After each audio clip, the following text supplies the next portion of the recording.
Senang sekali saudara-saudara kita bisa berjumpa kembali di dalam pemahaman Alkitab. Semoga Anda tetap sehat, tetap kuat. Kalaupun Anda sakit, percayalah Tuhan akan memberikan kekuatan dan kesembuhan. Tetap berharap, tetap semangat. Kita juga menjaga diri kita supaya kita bisa sehat kembali. Saudara-saudara, pemahaman Alkitab kita akan lanjutkan. Kita sudah memasuki kitab Kejadian pasal yang ke-7. Ayat 1 kita membaca sampai dengan ayat yang ke-9. Mari saudara-saudara kita membaca.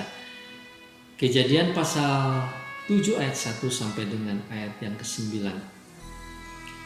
Lalu berfirmanlah Tuhan kepada Nuh, masuklah ke dalam bahtera itu, engkau dan seisi rumahmu, sebab engkaulah yang kulihat benar di hadapanku di antara orang zaman ini.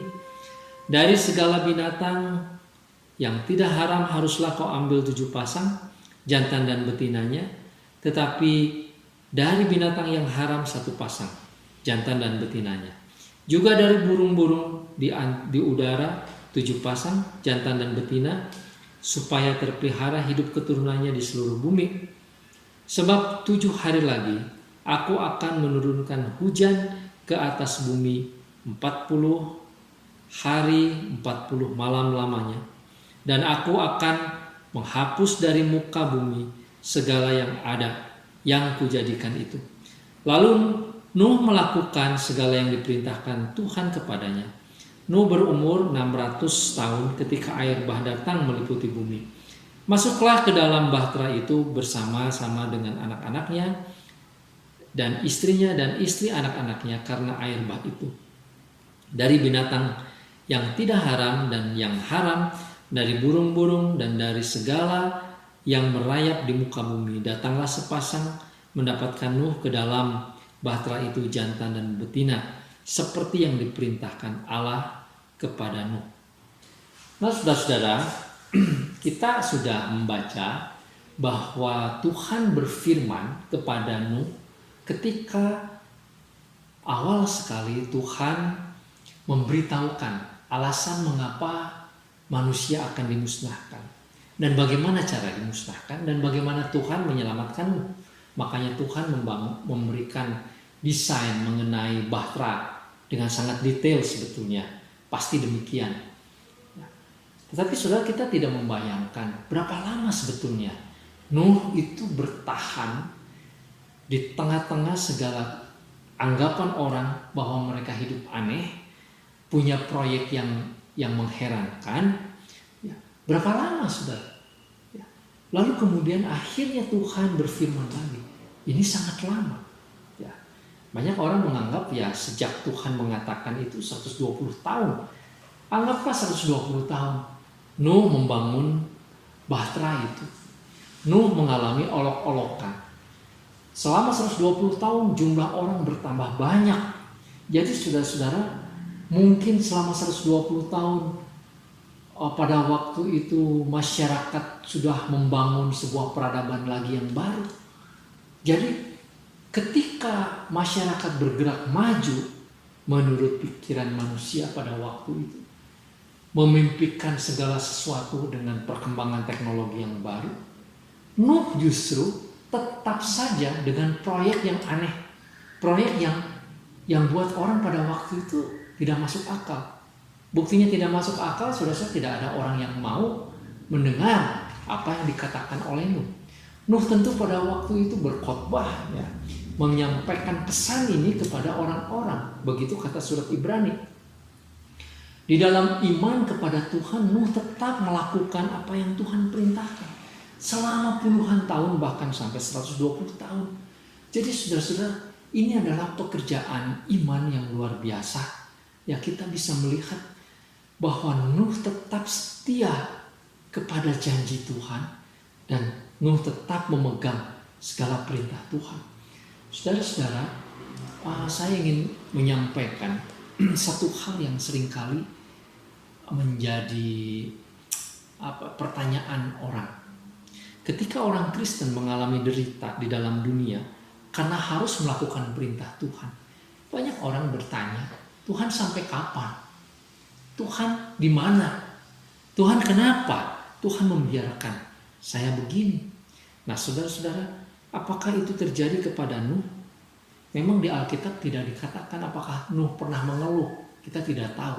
Tetapi yang pasti saudara-saudara, Nuh melakukan segala yang diperintahkan Tuhan. Tepat melakukannya.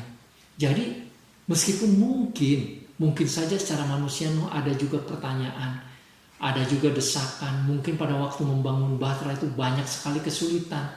Mencari kayu gofir nggak habis-habis, membuka lahan mungkin mahal dan lain sebagainya. Wah pasti terjadi hal-hal semacam itu, saudara. Tetapi Nuh tetap setia kepada perintah Tuhan.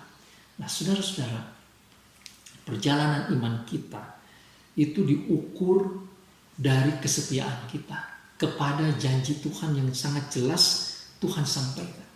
Kalau Tuhan menyampaikan sebuah firman yang jelas dari kebenaran firman-Nya kepada kita, saudara, kita sebetulnya tidak perlu bertanya Tuhan sampai kapan. Tuhan punya waktu, saudara.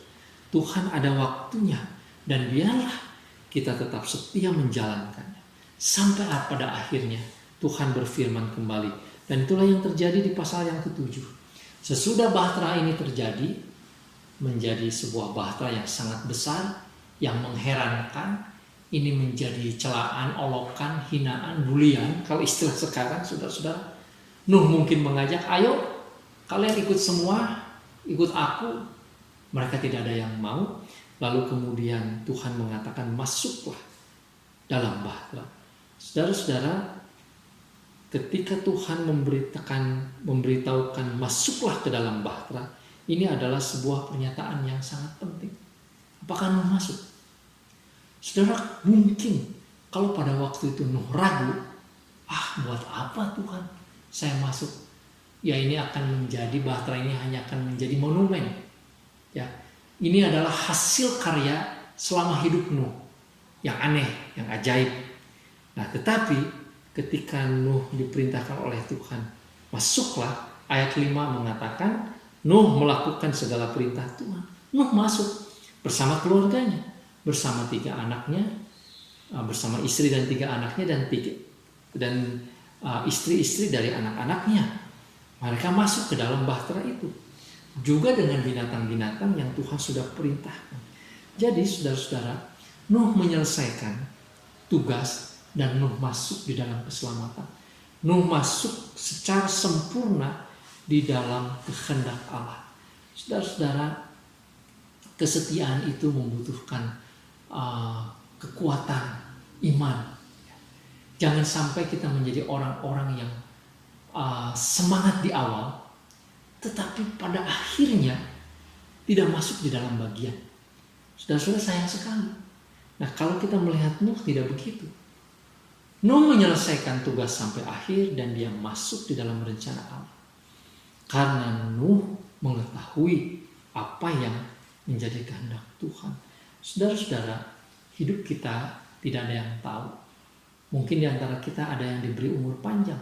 Kalau Tuhan belum mengangkat kita, belum memanggil kita, belum menginginkan kita berhenti dalam dunia ini, meskipun pandemi bertambah hebat, ya kita tetap akan hidup-hidup saja, saudara. Tetapi kalau Tuhan mau kita segera mengakhiri hidup ini, maka Tuhan akan akhiri dan kita juga akan akhiri. Saudara, sebetulnya bukan seberapa lama kita hidup, tetapi apakah dalam perjalanan hidup kita ini kita setia kepada Tuhan, melakukan perintah Tuhan. Saudara-saudara, ada perintah Tuhan yang memang belum pernah terjadi pada waktu itu, yaitu Tuhan memerintahkan supaya Nuh memanggil binatang-binatang. Binatang-binatang itu 7 pasang yang tidak haram dan 1 pasang yang haram. Bagaimana Nuh memanggilnya? Ya, apakah pada waktu itu ada sebuah keajaiban, saudara-saudara? Tiba-tiba Nuh seperti berbicara kepada binatang, atau justru binatang-binatang itu yang diberikan pengertian, kita tidak tahu memang. Tetapi yang pasti Nuh mengatur itu sehingga apa yang Tuhan perintahkan itu bisa terjadi. Mereka masuk, sepasang masuk ke dalam bahtera itu. Nuh sudah membuat tempat-tempatnya, sudah menyiapkan makanannya, sudah menyiapkan segala sesuatu, dan mereka masuk ke dalam bahtera itu. Saudara-saudara, sejauh yang kita tahu itu yang terjadi kepada pembuatan bahtera ini. Sisanya memang kita tidak tahu. Nuh mempunyai teknologi apa untuk penyimpanan makanan. Mereka untuk bertahan sampai sekian lama, ya, hampir 6 bulan di dalam bahtera itu. Bagaimana Nuh mengolah makanan kita tidak tahu. Nanti saudara di bagian akhir pun, di pasal 7 akhir, pasal 8 kita juga tidak diberitahukan memang. Tetapi yang pasti saudara-saudara bahwa Tuhan menolong Nuh di dalam membangun, menolong Nuh di dalam membawa binatang-binatang, dan juga memastikan Nuh masuk ke dalam bahtera. Saudara-saudara, yang penting saya pikir pelajaran kita pada saat ini adalah kita harus belajar setia dan percaya kepada Tuhan dengan sepenuh hati. Iman kita harus kuat. Godaan akan sangat banyak, saudara, apalagi di tengah-tengah penderitaan, di tengah-tengah kesusahan, di tengah-tengah kehidupan yang berbeda dengan orang lain. Wah, pasti ada kesulitan. Tetapi panggilan ini jangan pernah dihentikan. Saudara, kalau Tuhan memberikan panggilan kepada kita, biarlah kita tuntaskan, kita selesaikan. Saya tahu saudara, ada banyak orang yang pada awalnya dipanggil oleh Tuhan, mengerjakan pekerjaan Tuhan. Tetapi tantangan begitu banyak. Dan di tengah perjalanan berhenti, di tengah perjalanan berbalik, di tengah perjalanan kemudian melakukan hal yang lain. Karena itu saudara-saudara, penting bagi kita pada saat ini untuk mengenal kebenaran firman Tuhan. Mari sudah kita menjadi orang-orang yang setia, setia kepada panggilan yang Tuhan berikan. Tuhan sudah memanggil saudara, Tuhan sudah menyelamatkan saudara, Tuhan sudah menjadikan saudara sebagai anak-anak Tuhan. Kita setia dalam pengiringan kita kepada Tuhan. Amin. Tuhan memberkati kita. Mari kita berdoa. Bapa di surga, sekali lagi kami mohon anugerah-Mu, belas kasihan dari Tuhan, supaya kami menjadi orang-orang yang setia mengikut pada Tuhan, hidup di dalam kebenaran Tuhan. Terima kasih Tuhan, karena Engkaulah kekuatan kami, Engkaulah naungan kami, Engkaulah jaminan hidup kami. Terpujilah nama-Mu Bapa di surga, di dalam nama Tuhan Yesus kami berdoa dan mengucap syukur. Amin. Tuhan Yesus memberkati. Saudara, sampai berjumpa kembali.